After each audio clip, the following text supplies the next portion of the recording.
Today, we're going over transactions in Command. So I'm going to talk to you about everything you need to know to complete a transaction in Command. I'm going to ask politely that you hold your questions to the end. This class typically does take us that full hour to get through everything. So if you can, please write down your questions, or if you're afraid you're going to forget about it, drop it in the chat, and then we'll go over the questions at the end. And thanks everyone for your time and joining today. All right, I'm going to start sharing my screen, and don't forget, you're going to go to agent.kw.com to log into Command. So we're always going to log in here.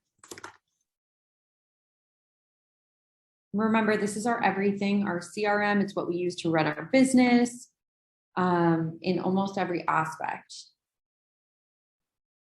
So the first thing you need to know about doing a transaction in Command is that you need to have a contact in here for your client to get started. So if your client is not already in your Command database, you want to come to contacts and you want to add a contact with their name, email, and phone number. If you are on a team, you will have two different accounts and there will be contacts in each account. One is your personal and one is your team account. You do want to enter any contact you have a deal with, if you're on a team, under the team account. Because if you enter it under personal, you will not be able to create a team opportunity with it. So when we get to opportunities, which we're going to navigate to now, if you're on a team, you can have personal opportunities, which are sometimes disabled by your Rainmaker, and then you can have team opportunities. But the way that Command works, if you've created your contact under personal, you can only create a personal opportunity. If you've created the contact under the team, then you can only create a team opportunity. And you want to be probably creating them under the team so that then your Rainmaker can see that deal. So any admin on your team can see that deal. So here you see, here's my team, here's my personal, here's my all opportunities section, which even if something closes and it disappears from your dashboard, your opportunities dashboard, you can always refer to it here under all opportunities. So this is where all your opportunities will always be, including archived opportunities, which you can find. And you're only going to use archive if you created one by mistake. There is a way to mark an opportunity as lost if for some reason, you lose the client.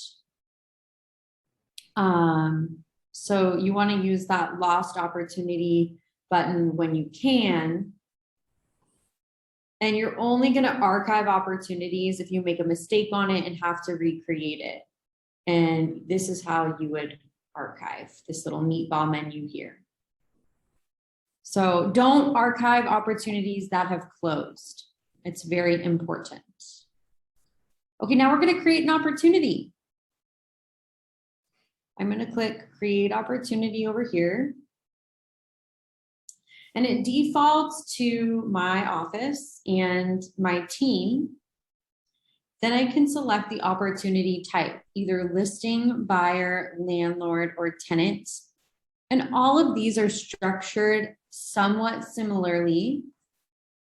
So I'm going to use listing today. And just so you know, once you make a selection here and create the opportunity, you're not going to be able to change this opportunity type.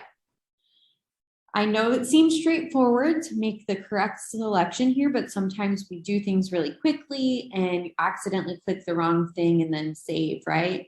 So just note, if you accidentally select buyer when it's a listing, you're actually going to have to archive this and then create a new one because you won't be able to edit the opportunity type. Okay, and then client, I can start typing in my client's name and it's going to auto-populate from the names in my database. And you can also put a co-seller. Here is the opportunity name. And of course, if it's a listing, you can add an address.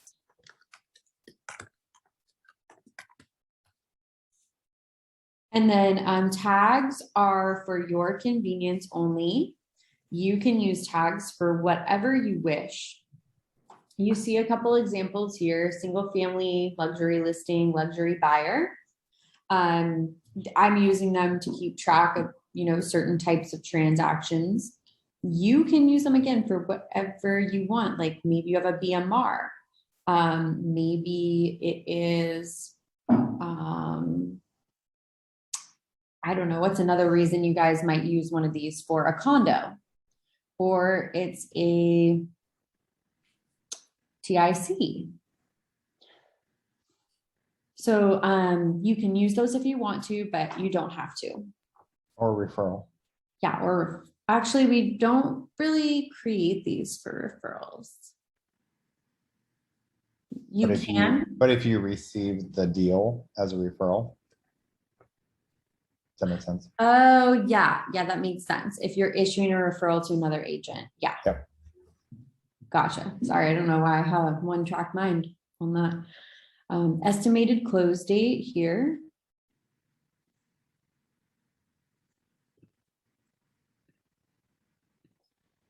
Estimated listing price. Commission rate for your side of the transaction. And then the opportunity phase and stage. So, this is all set up so that you can create an opportunity as soon as someone tells you they want to buy or sell, and maybe they haven't committed to using you yet. And they, we're talking to them about how you're a real estate agent. You want to create this opportunity early on when you're still cultivating that contact, that prospect. And then you can move them to the appointment phase when you're trying to set up that initial appointment. And then active once you have that listing agreement signed. And then stages. So in Cultivate, there are several stages I have to choose from. Watch, nurture, hot, and then less than 3 months out, not committed. So I've created these and customized these. All of the stages are customizable, and each phase has stages underneath it. And I'll show you those in just a moment. Assignees. So if you're on a team, you will see this field. If you're a solo agent, you won't. So don't worry about it. This is where I can add other team members so that they can see my deal in the team opportunities. Maybe we're collaborating on this. Maybe I'm about to go on a vacation and they will be the ones helping me. So I'm going to go ahead and add those team members to my opportunity and then save it. Okay, and that's how you create an opportunity. And here back to the dashboard, I'm going to go over this on listings, but it's very similar for buyers, but you can customize it differently to fit your buying sales process. And same for leases, whether you're representing the landlord or a tenant, which is, we only really represent tenants if it's for commercial. So there is the opportunity to customize the stages underneath each of these phases. So I'm going to show you how it works in the listings area. So I'm going to click into Cultivate. And I don't have anyone in my pipeline. It's completely empty right now, which is not a good sign. But I want to show you, you can customize the stages. So you can click this pencil icon, you can delete, you can even add stages. And you can do this in any of these phases here. Close doesn't have much, but of course you can add stages there too. So I'm going to come into active, and here is one of my deals. Here's the deal I'm looking for. Okay, here it is. Okay, so how you can get into an opportunity that you've created is by finding it here on the dashboard or in the all opportunities section. And you can click this hyperlinked blue text, and it's going to open it up to this details section. So here on the left-hand side, I do have several details that I've input. There are additional details that you should add, like the contract date and the close date, absolutely. These other dates, appointment scheduled, appointment date, appointment one, if you are using the reports activity tracker, these dates do feed into that reports section. So you will want to fill these out if you are using reports and you're wondering why no numbers are showing up for you there if you're having appointments. Okay, this synced, this icon is actually just for, it means that this is syncing these fields with the Docusign room. So I'm going to get to Docusign Rooms in a few minutes, but some of the information from here syncs with the Docusign room so that we don't have to enter it into the room. System smart, it'll already sync up some of the things that, some of the information we need to have on the Docusign room. Okay, so how you can edit this details section, the general information, is by clicking this pencil icon over the box.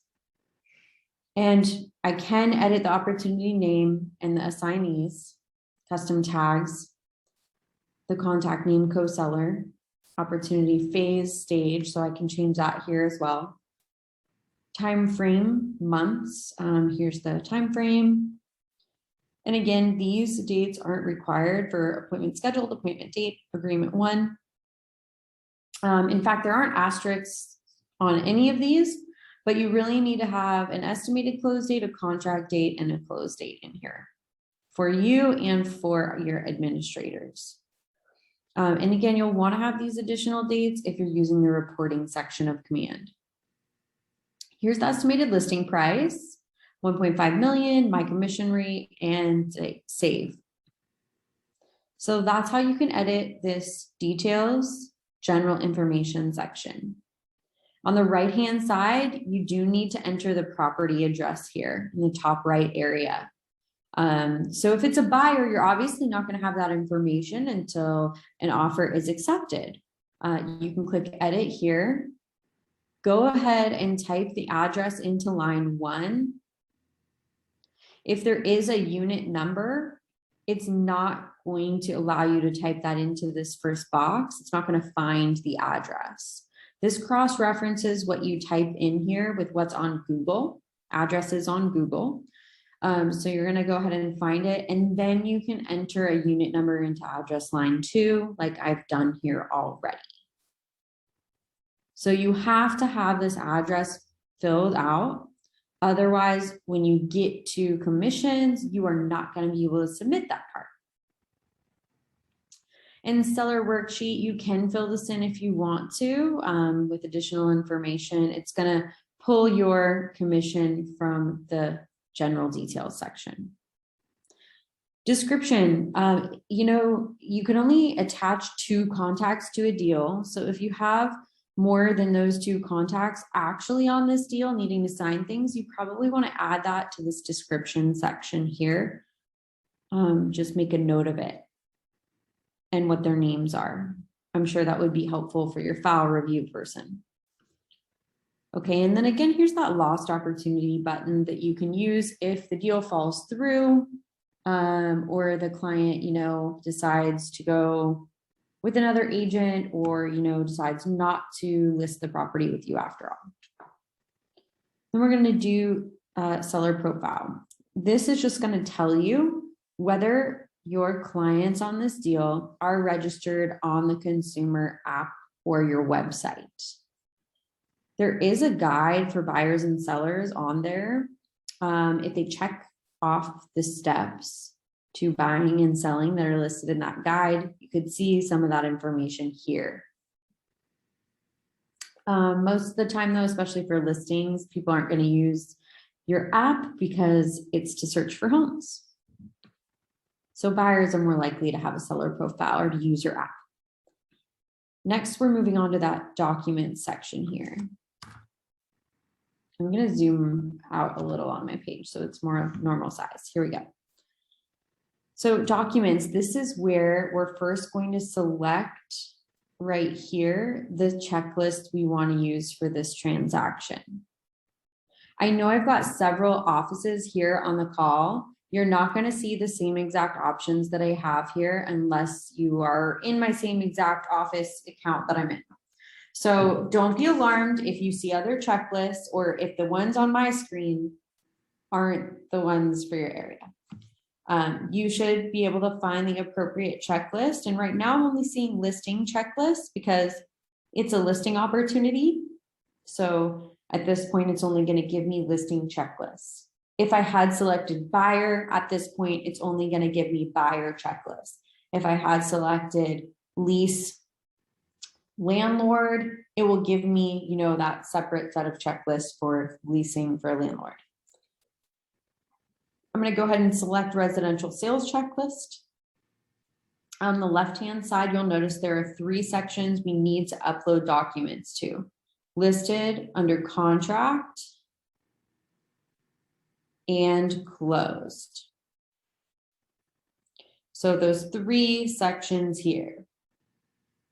Okay, you're going to have to check each of these sections, see what documents are required and that you need to get signed.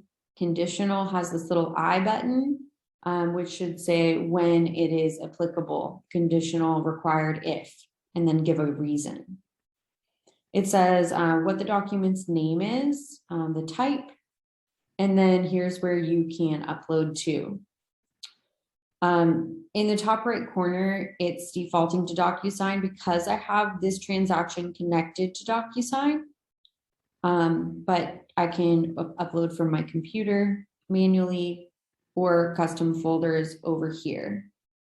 So on the left-hand side, custom folders, this your compliance person can't see. Only people involved, you and other agents on your team, if you have a team, can see these.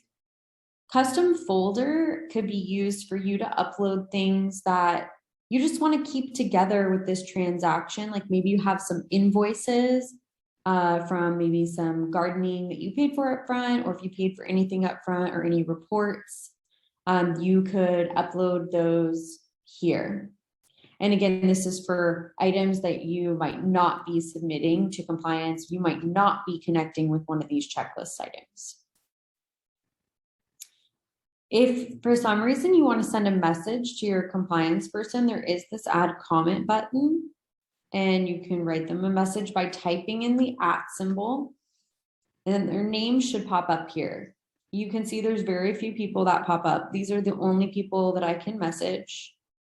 And I can say, actually, Paulette is the person.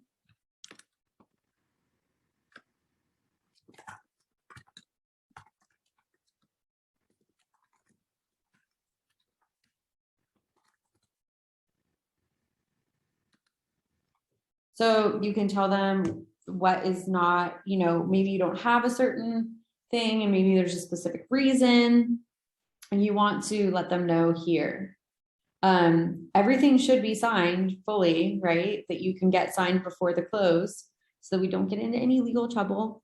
But if for some reason, like a buyer is not going to sign something, or if you need to maybe notify them that there's several people on the transaction, any sort of note you want to message them directly with, you can do here. And you click add reply and then it'll send.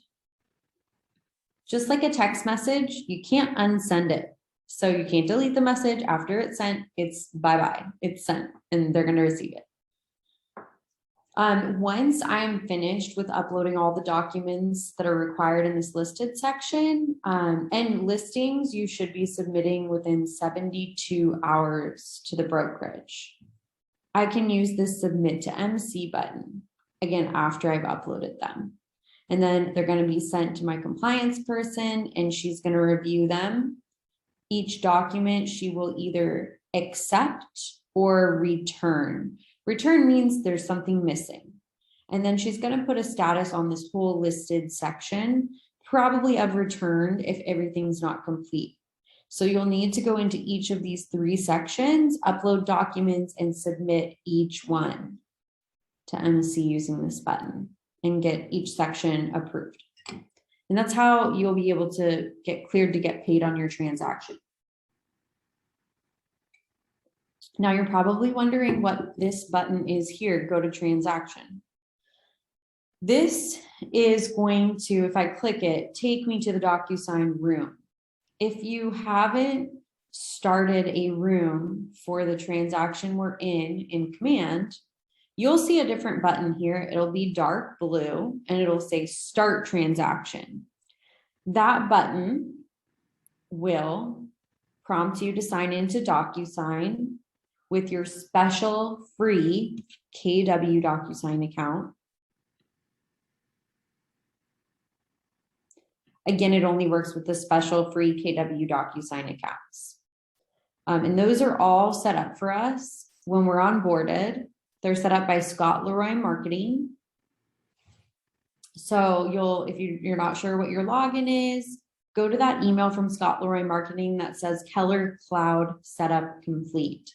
Or just search your inbox for Scott Leroy Marketing and look for the email with all of your logins. So here it's going to take me into the Docusign room, or it'll start up the room for you if you click that start a transaction button. And Docusign Rooms it's very similar to the e-signature product, which we still have access to. You can just click your initials and switch to e-signature. Rooms is just a way to keep all the documents for this particular transaction together.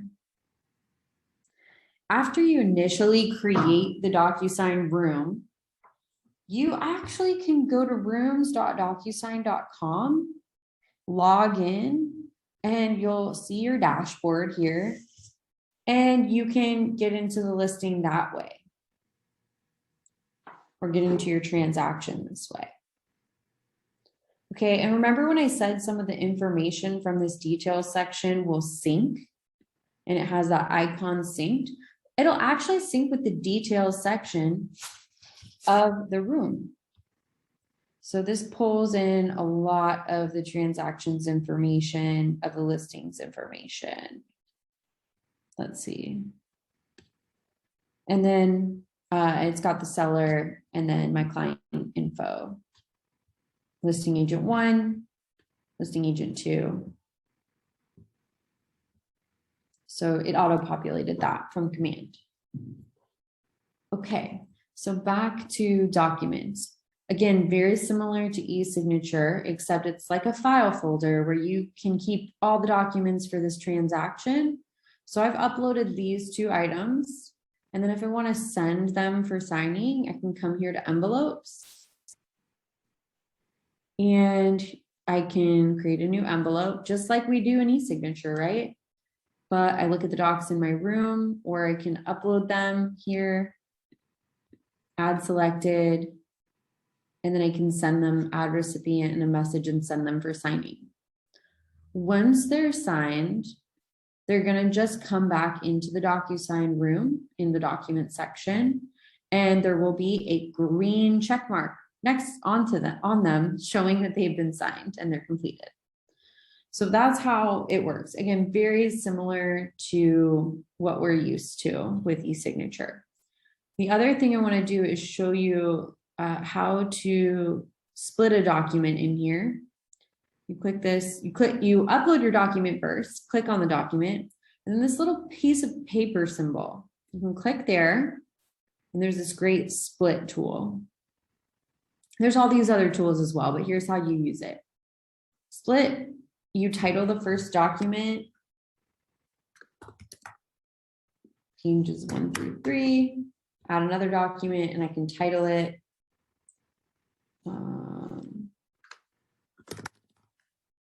4 to 6, and so on. And then when I'm done, I can click save. And it's just going to go ahead and create those new docs for me. Here was one of them, and here was another, and the original is still here. So if you need to split docs, you can use this feature. Although KW is working on its own splitting feature, and the document splitting feature in command in opportunities, it's actually going to allow you to connect documents directly with each checklist item when you're splitting it. So it's less work. It's just not launched yet. That feature is launching any day now. I'm not going to show it in this class yet since it's not officially launched, but stay tuned. It will be located here in the opportunity on this little meatball menu in the top right. And this is what I have special privileges. That's why it's on my account, but you will see it here when it's launched. Hopefully either, by the end of this week or next week, hopefully very soon. Okay, so there's one more feature in here that can be super helpful, which is combining documents. So you upload the ones you want to combine, you select them, and then these tools show up here. And we're looking for this combine button. So you click that and then it'll combine these documents. So that's how you can use this for, getting documents signed. Now, there is a new big piece of news that I have for everybody, which is that, CAR, which is where we originate all of our transaction forms from, you can log into CAR and you can utilize zip forms to get those forms signed by your clients. So you go to zip forms, you create a transaction in zip forms. You can use Docusign in zip forms as your e-signing tool of choice. But zip forms will pre-fill all your client information, some of the transaction details, and it will have the fields for signatures placed already. So that's something that people have always done, but now CAR is licensing the forms to Docusign as of the beginning of November. So you can get your forms in Docusign. What I'm gonna do is actually, towards the end of the call, when I'll pause sharing my screen, I'll drop the instructions on how to get your forms into Docusign in the chat. I'll drop the instructions in the chat. So stay on the whole call. You'll get a very nice treat. The only kind of hitch, the only big difference that I can tell is that in zip forms, you can have a buyer template and a seller template, which includes multiple documents all together. In here, you can't really have, it's just kind of, I guess you could set those up in e-signature in templates, but yeah, it's just more and more tedious to do. And if you already have it set up in zip forms, there's not big reason to stop using it there. But you can get all the docs and you can pull them one by one in Docusign. So very exciting news there. Before I switch back here, there's a couple other things here. The people section. So this should already have anyone on my team who's on this transaction. Pretty much if you want someone to have equal permissions to this Docusign room, they have to be using their special KW Docusign account. So other paid for accounts, if someone on your team is using another paid for account, or let's say you're double ending a deal inside the office, the other person is using a paid for Docusign account, they're not going to be able to have permissions to access all the documents and download them and do everything. So, but if they are using their special free KW Docusign, you can add them to here, to the room, and they will be able to retrieve your documents in your room, send envelopes, and basically do all the same things you're able to do in the room. And then we went over envelopes, messages. This is for team members to kind of collaborate. So we don't use this all too much, but it's there if you need to. And the history is going to show everything that occurred in this Docusign room, that any participating member in the room changed or did. Like if I uploaded, if I sent a document, there's a record of it in here. All right, so back to command documents here. There's a couple other things that I did not go over. So this meatball menu here, disregard the split and attach PDF, but there is this add document button. So if you have miscellaneous documents or a document that you know is required for the transaction, but it's not on the checklist for some reason, you can click add document, and you can basically upload and add an additional item to the checklist. I hope that makes sense.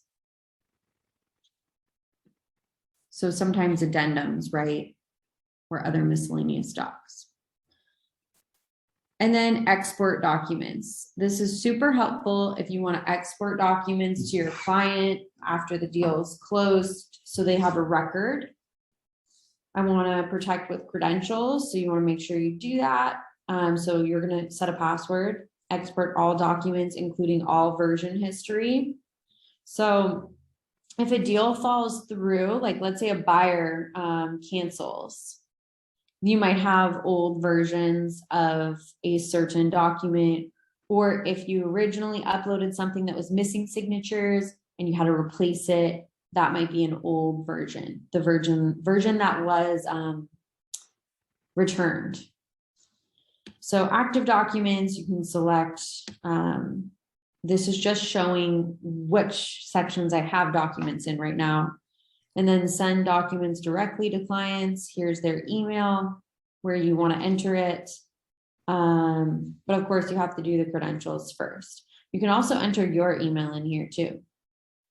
Again, and to that point, you want to avoid doing the export all documents, including all version history, because if it got returned to you because it was missing signatures, it would confuse your clients if you're sending this to clients. So yes, you really want to do the final ones. Yeah. And then I always send the credentials to my clients via text message. And I just say, hey, I just sent you an email with everything. Here's the password so that you can download it and save it to whatever file device you want, your laptop or Google Drive or wherever. So there we go. That's how you can export documents. Okay. So I did mention, what do you do if maybe a buyer backs out or they cancel and it's your listing? Well, there's now a great feature that you can use to kind of clear out all of the documents, at least from your checklist view, but you and the compliance person can still access the old versions, you know, in case there is some sort of lawsuit or something. And the tool is not, there's no special button for it. You actually are going to click this. So I'm in the listed section on the left.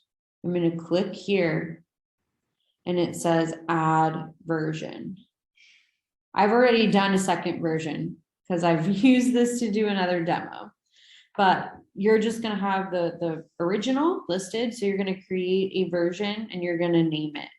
So maybe my second buyer canceled and it's not an easy transaction. I'm going to create new version. And then it kind of clears out my checklist, right? So I can just re-upload these things. Because if you just start replacing stuff, I mean, then it's still going to show what you haven't replaced and it gets a little confusing. This is the cleanest way to do it. And of course, you'll need to do that in the other sections as well. So in under contract, you're going to do new version of under contract. In closed, you're going to do new version of closed if you even got that far on that first buyer or second buyer. So does that make sense how to use that new version feature, everybody? Okay, cool. And then before I move on, Matt, would you be able to show us what a transaction looks like that's a real one, like what it looks like when something's accepted or returned? Yes, hold on, please.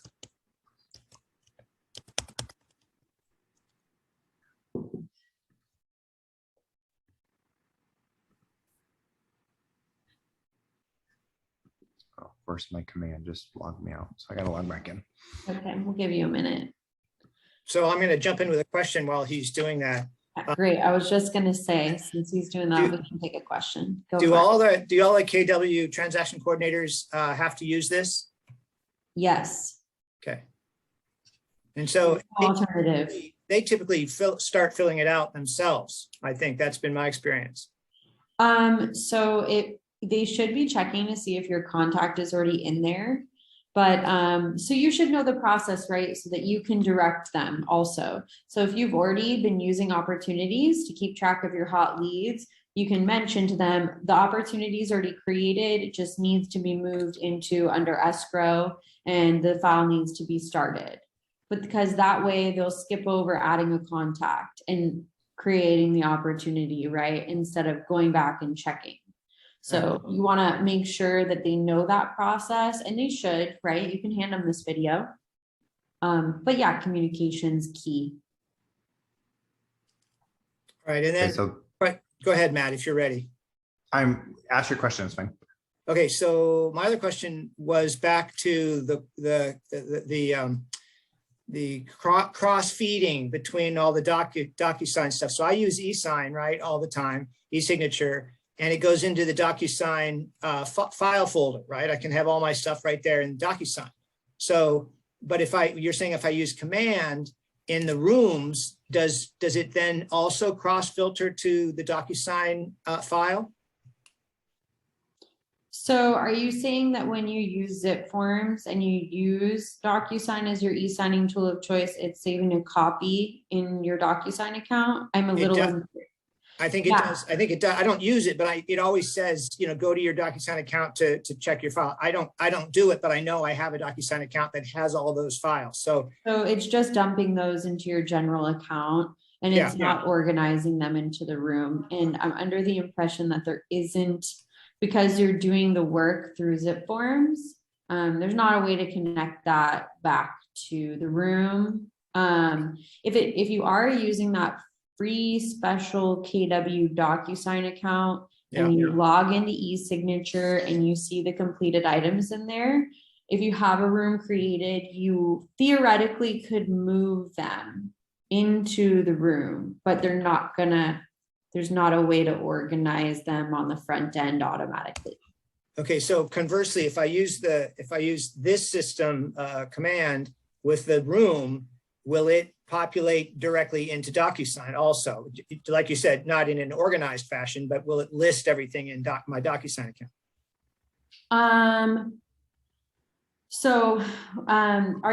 Can you repeat your question one more time, please? Sorry.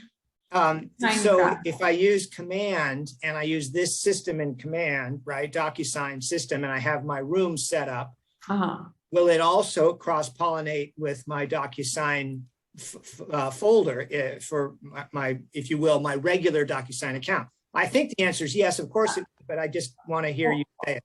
If you're using the free KW Docusign account as your e-signing tool of choice in zip forms, and then you should, because there's the way to toggle between e-signature and toggle back to the room.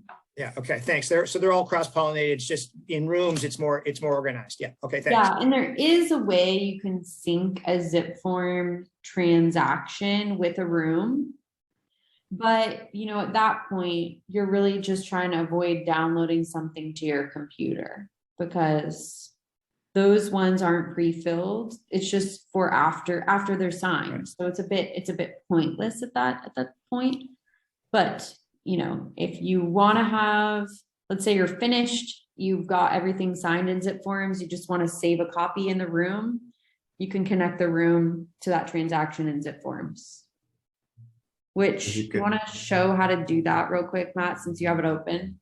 Yeah, so these are the rooms I had, but I was just trying to see what Peter was saying, if I could move like this final walkthrough document over and it doesn't let me move it to a room. So I'm logged in under e-signatures. That's what you're looking at right now. And then I'm logged into my Docusign Rooms, which is under realestate.docusign.com. But what you're saying, Danny, about I do think you can from, hold on, I got way too much stuff open today. Go to zip forms.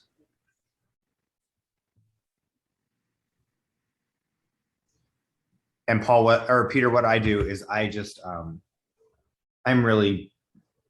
organize everything in Google Drive, all my files. So I always download everything from zip forms because I have my Google Drive set up by client, and then I have buyer agreement, and then what property we list to. So you can kind of do it, just depends on whatever your best practice is, but that's kind of what I do. And then I upload things directly into command from my Google Drive, just because I like to have a copy of everything on my computer that's easily accessible. So Okay, thanks for that. Whoops. Yeah, thanks for that. Yeah. So I know you go in here. Can you see this window now, or did it change which one it's sharing? So it does that. Let me start again. We It could, does we that. could see it, yeah. Does that stupid pop-up window. Oh, just hit something wrong. Sorry. Okay, so if I was to set up, Danny, do you remember how we add a room? Like this is a new client that I just signed, how I would add a connect this to Docusign Rooms?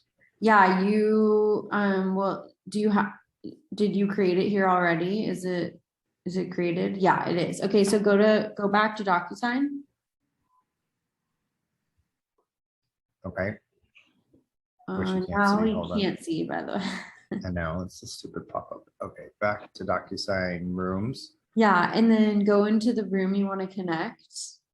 So I don't have a room created yet, so I would need to make a new room. Okay, well, in theory, we don't have to like have you actually do it, but can you go to any that maybe is not connected yet? I don't know if these are all connected. That's probably, I don't know which ones are and which ones aren't. Go to the document section. And then click add in the top right area. And then he's just gonna select zip form. And you are going to have to sign in with your zip form username and password. He's already signed in. You can get your username from going into car, zip forms, and your profile information. It should be listed in there, your username. And then to get your password, you're not going to use the car password. You need to go to zipformplus.com, enter your username, which is like the number listed in the zip form settings in car, and then reset password. You're never going to log into that site. You're just getting the password for this integration. So that's how you can get it. And look, now Matt can connect all those forms and bring them into the Docusign room, but he's going to cancel, right? Yeah. Yeah, because I apparently already did that. I was just trying to figure out how to do, if I did a new room, because this is the new client. Well, you don't want to do a new room. I don't want to set that example because there's not a way to connect it back to an opportunity. So even though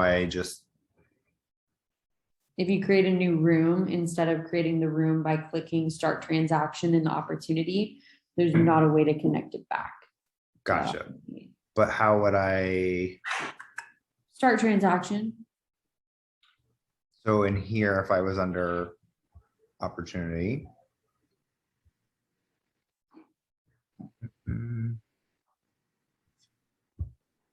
sorry, it's not a listing. It's a buyer. And so you're going to go, yep, and start a transaction, and then you have the room. Gotcha. So that's how we do it. That's how we start the room. And then I would just have a little bit of time left to go over offers and how to do an offer comparison, and then commissions. Are you guys ready? Or did you want me to show you this? Yeah, sorry. I'll show you what I originally came in here for. So as you can see, this is where your compliance team will come back and provide you information on if things are approved or not. So if it's got a green check mark, great. But you can also see that there's comments here. So like this form was originally missing signatures. So I had to we had to get another signature and upload it. So as you go through that, you'll see different ones where they're asking questions. Like this note I added. So this is new construction. So the developer refused to sign any of our documents. So I put a note in here so that the compliance team knew that this Avid obviously has my signature, has my client's signatures, but will not have the seller signatures on it. So I had to make sure I outlined that so they didn't reject it and say, hey, you're missing signature. So I just put this note in here when I uploaded it. And then So as you can see, as I scroll through, there's like, different ones that are required and notes that came back. This one, they said like the insurance was expired. So this was a whole kind of packet. So further down here, you can actually see where we uploaded a new insurance document and a new budget, because this was a property that's been for sale for like 7 years down at Hunter's Point. So does that make sense? And purple are the additional ones that Danny was talking about, where you add additional documents. So there's a bunch for this new construction that we had to add separately. So, and then I can also show you, there was kind of some conversations. So under comments here for the overall transaction, this was me telling Bella that there were some issues, like it's not on the MLS because it's new construction, and the agent visual disclosure will get done later because my husband got COVID. Anyways. Thank you, Matt. Sure. All right, I'm gonna take back over. And here we go. So again, I'm back on the transaction just on my screen. And if you are a Santa Monica agent, you actually don't need to move on to this step to get your commissions. You do probably want to add an offer and add the winning offer just for your records. You can also use this to add offers and pull an offer comparison for a client. So here's how you add an offer. Add offer. I'm naming mine offer 3 because I already have 2 in there. Offer date and close date. And then you do need to enter the name of the other party, the actual client name, and then the agent name. And then let's see. You should have a first and last name. Don't do what I'm doing. And then this next part is going to ask some financing terms. So you can put in the cash amount here and the finance amount here. Earnest amount, you can type in either the percent or the dollar amount, and then the opposite will calculate. So here I'll type in the dollar amount, and then the percentage will calculate. Or I could do 3%, earnest amount 51,000. We normally don't use these other options, but if they apply to your transaction, you can go ahead and use them. And then agent analysis, so pros.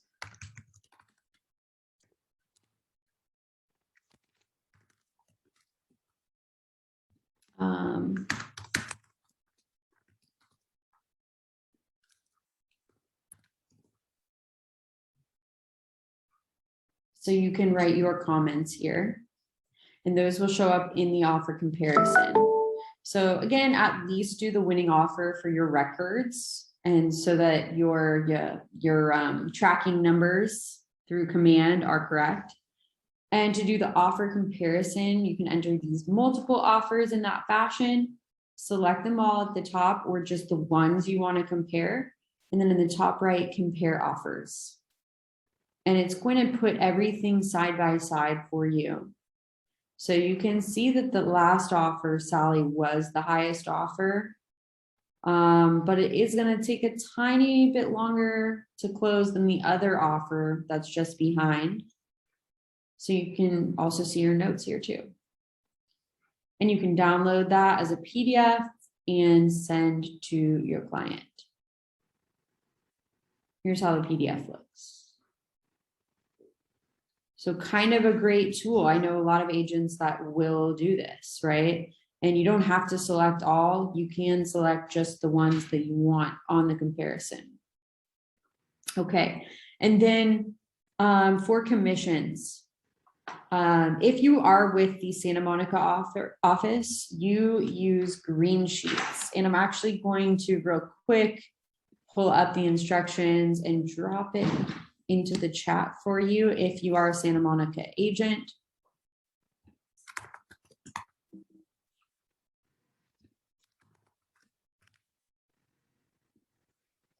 It's step-by-step instructions with screenshots. So please use this, follow the instructions. and you will be able to submit your commission request. So if you are with San Francisco, with Peninsula Estates, with the Oakland office, we actually use just the commission request in command. So, okay, there you go. Santa Monica, Los Angeles agents, look in the chat. You've got those instructions for green sheets. So here we go. I'm going to open back up to command here, and we're going to get through this last portion on commissions. So in order to unlock the commissions, you have to put in at least the winning offer. So once you do that and you mark one as accepted, which I've done with this one, so let me undo it and I'll show you that button. So you have to accept one of the offers. You click accept, and then this manage commission button appears. You can click that. And here's where you're going to finalize your commission request. First, you're going to add in the contract date and close date.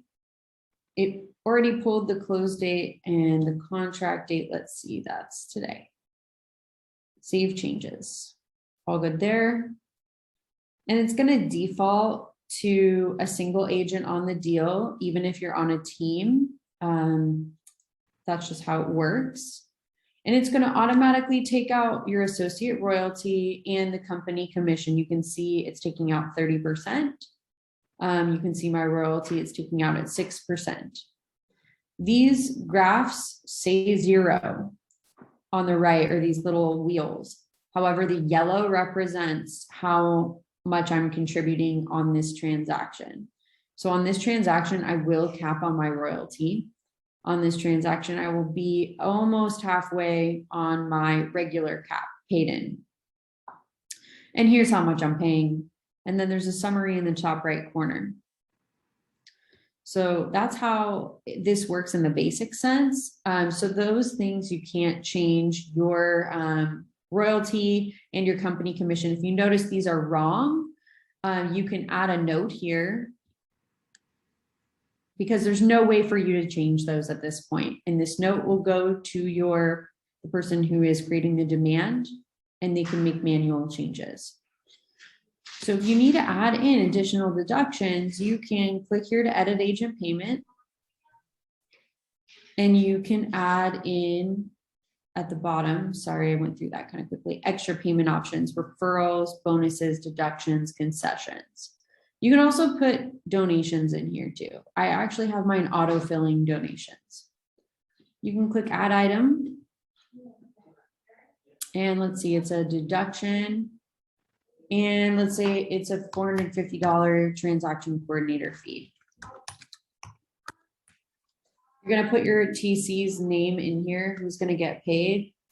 Matt, thanks for being my TC on this deal. And then I'm going to put Matt's address in here. For him, I'm just going to use the office. Going to cross-reference it with what's on Google. And then, let's pretend this is Matt's phone number, right?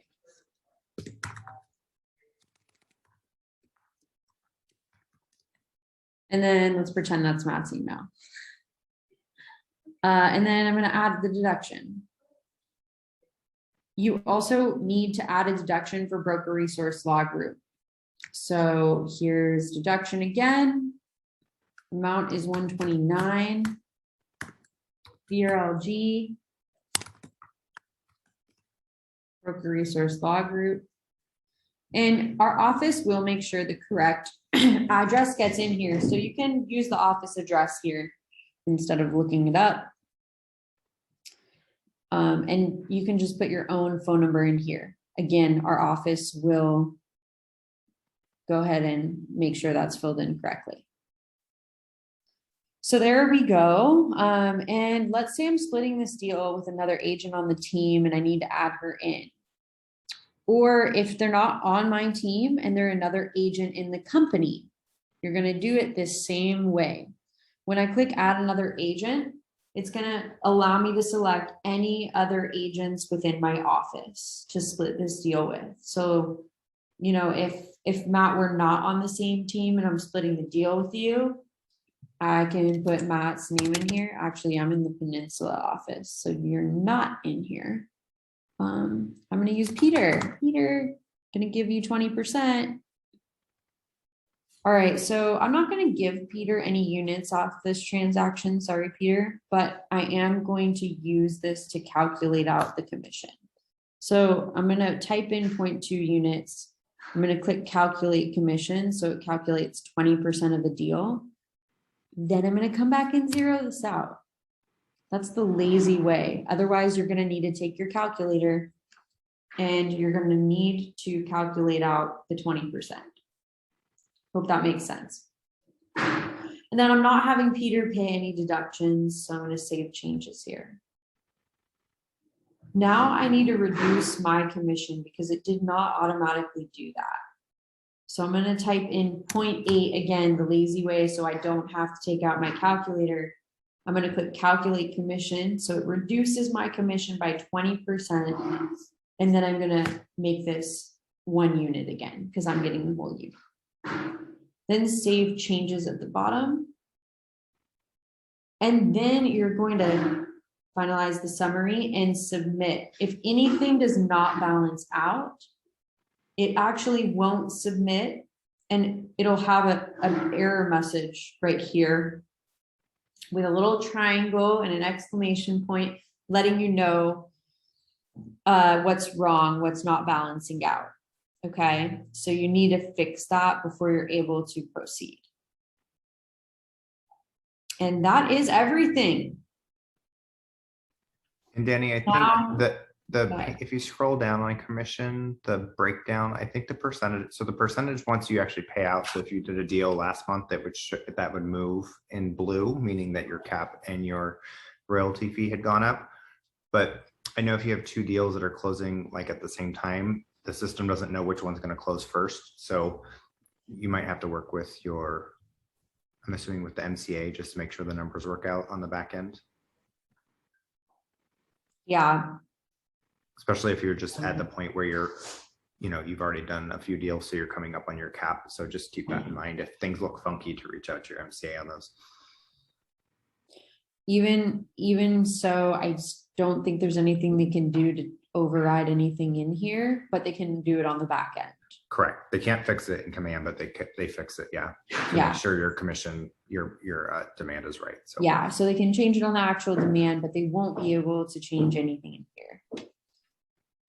Okay, questions, guys, questions. Question. Can I, back to the concept of uploading documents into the records here? Is there a way to do emails directly, or do I need to, cut and paste them onto Word and then save it as a Word doc? Matt, how do you do it?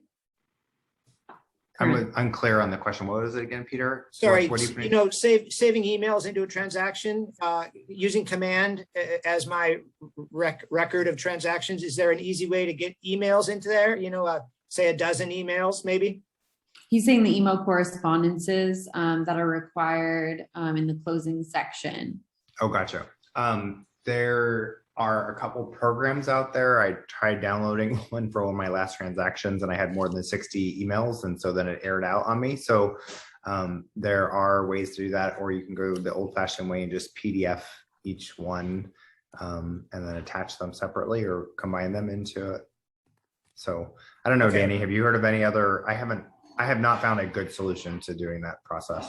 Honestly, I hear similar things from everybody. And yeah, there's not a great solution that I have through any of our tools either. Okay. Which All I right, can't thanks. believe, because we're not the only industry that needs to save emails. Lawyers have to do it all the time, and I don't understand why there's not a better solution out there. Because we're the most litigious state, so other states are not, I don't think they have the same requirements. So, Okay, thanks. it's just us and maybe a couple other states. Any other questions? Somebody asked if this is being recorded. It's being recorded. It will be posted on my YouTube channel. Let me go to it and I'll drop the link to my channel in the chat. I got to go. Thanks, Danny. Good Oh seeing you. yeah. If you need to sign off, sign off.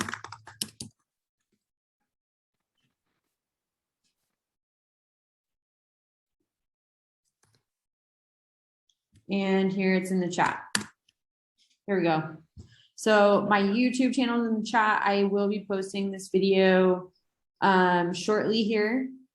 So yeah, if you want to rewatch, go through it again, please do. All right, everyone. Thanks for joining the call. I appreciate your time. Thank you, Matt, for helping teach today. Sure thing. See you soon. Oh, I did say I would give one more thing at the end. Docusign, how to get your forms on Docusign from Zip Forms. Let me grab those instructions real quick for you guys. So stay on if you want those.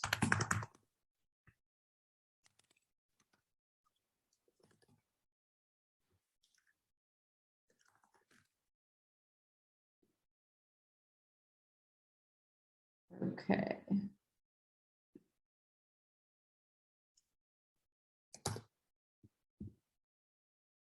And I've tested these instructions myself. Ooh, it kind of didn't format beautifully, but I've tested these instructions myself and they work.